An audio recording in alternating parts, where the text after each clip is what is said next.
majority to get that. You know, all of us here would love to see that. So there is one other item we can do. We can defund the bill, get rid of the money for it, and they can't use it then. Now, when we look at this, we've got a lot of different items that we can go to, but what I would like to see done is to bring together doctors, nurses, you know, hospitals, pharmaceuticals, all these different companies, all these different medical companies and practices that actually deal in healthcare, and then bring together a cross-section of Americans, just like you sitting out there, and bring you into the mix too. Now, we can take this group and put them together and let them bang heads for a while. Just to say it plain and simple. They can come up with ideas on ways to cut the cost.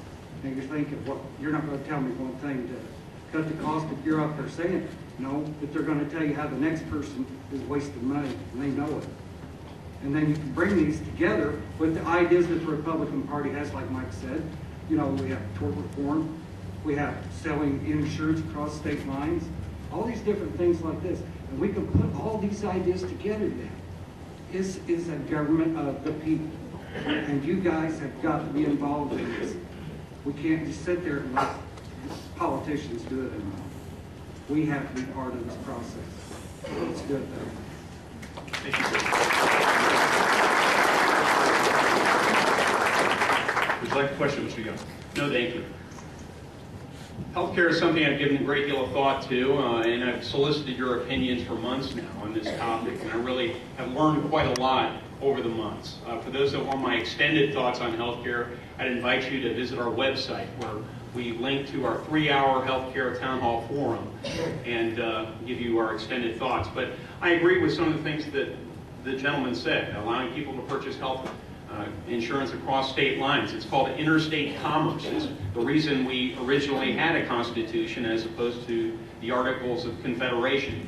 That would allow people to buy health insurance, value shop for health insurance, and would bring millions more people into the health insurance market. So that's certainly something we should adopt.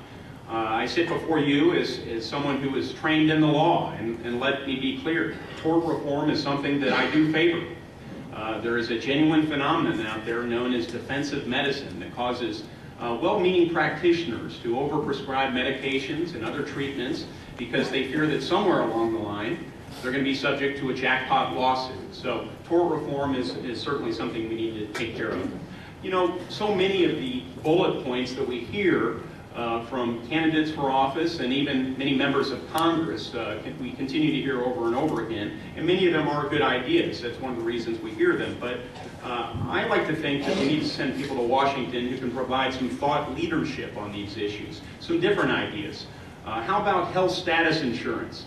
An idea that you can learn more about on the Cato Institute website, but effectively, health status insurance allows a person to purchase a little strip of insurance on top of their existing insurance plan.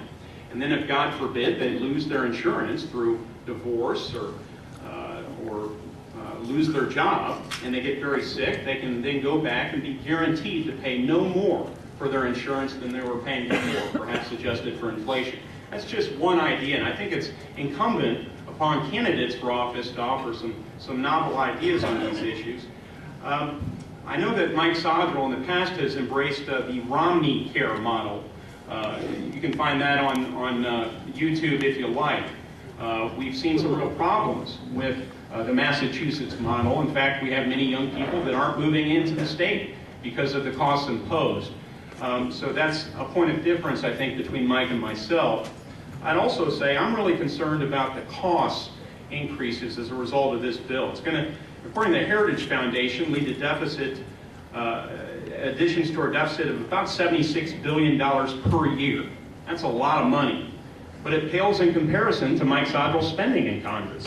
Mike Sodrell's deficit spending in 2005 was 6 times the health care deficit additions.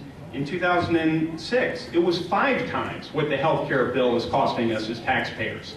That shows you the excesses that he's been responsible for. Mr. Hankins, you need to be quiet.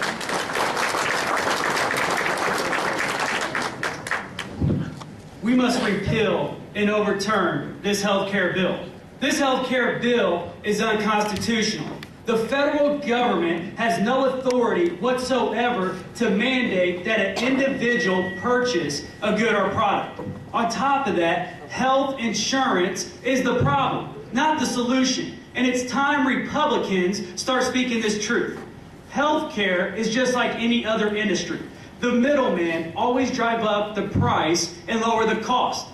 5 out of every $6 spent on healthcare in America is by a middleman or third party. This is why prices are so high and will continue to rise. Healthcare has two big middlemen driving up the price. One is the incompetent federal government whose motives are power and control, and two is the big insurance companies who seek a profit. The typical Republican politician seeks ways to lower health insurance costs, but the correct answer is exactly the opposite. We must not focus on lower health insurance costs, but rather on lower health care costs. There is a major difference. We already have too much health insurance in this country. And that's exactly why healthcare prices are skyrocketing. Obviously, insurance provides a beneficial service when it comes to catastrophic coverage like hospital stays. But it is a huge part of the problem when it comes to excessive and unnecessary coverage related to routine medical care. We must cut out the middleman and get back to the basics of paying with cash. Once we do this, then the cost of health care will drop significantly almost overnight. Cash lowers costs for everyone. This is why I strongly support Republican efforts on health savings accounts, which gives the individual control over their own health care. And this is why I strongly oppose liberal Republican efforts on mandatory health insurance coverage, which is no different than Obamacare. We must get the federal government completely out of our health care system and put it back in the hands of the people where it rightly belongs. We must stop relying on excessive and unnecessary insurance. We must follow the Walmart model and say no to the middleman and say yes to the free market. Then, and only then, will we all have affordable health care that we can all rely on.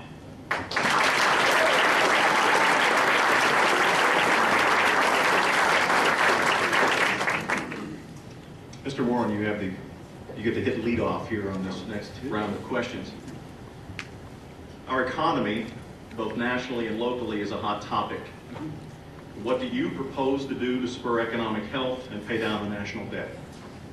Well, you know, a lot of people put a lot into this, and it really comes down to very simple. We have to take and lower taxes. It's been proven over and over and over again. Lowering taxes increases revenue by spurring economic growth. Now, not only do we need to lower taxes, but we need to shrink the government. The government, just for instance, let's look at OSHA and IOSHA. Now, you've got two different entities that are both playing off the same thing.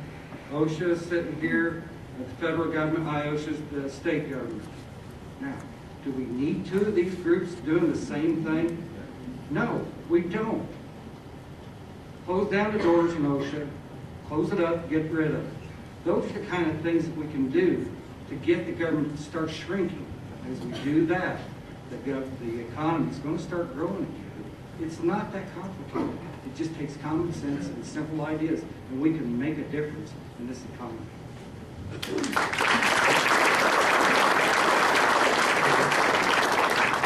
Mr. Young, would you like the question? The question was, if I recall, how I propose to reduce the debt. Is that correct? Let me hit it All for you right, again. please. Our economy, both nationally and locally, is a hot topic. Right. What do you propose to do to spur economic health All right. and pay down the national debt? Okay. So twofold. Thank you, sir. The national debt is very much tied to our economy because we all recognize that high taxes kill jobs, and we need to keep taxes low in the long term. So to the extent that we spend more money than we have, at some point down the road, we're going to have to pay off all these debts to our foreign bankers, like China and Saudi Arabia. So first, we need to get the spending under control, and that's one of the differences between, for example, Mike and myself. There are all sorts of other things that we can do. First, we need to make sure that this health care bill gets not just defunded, but eventually, folks, we need to get that thing repealed.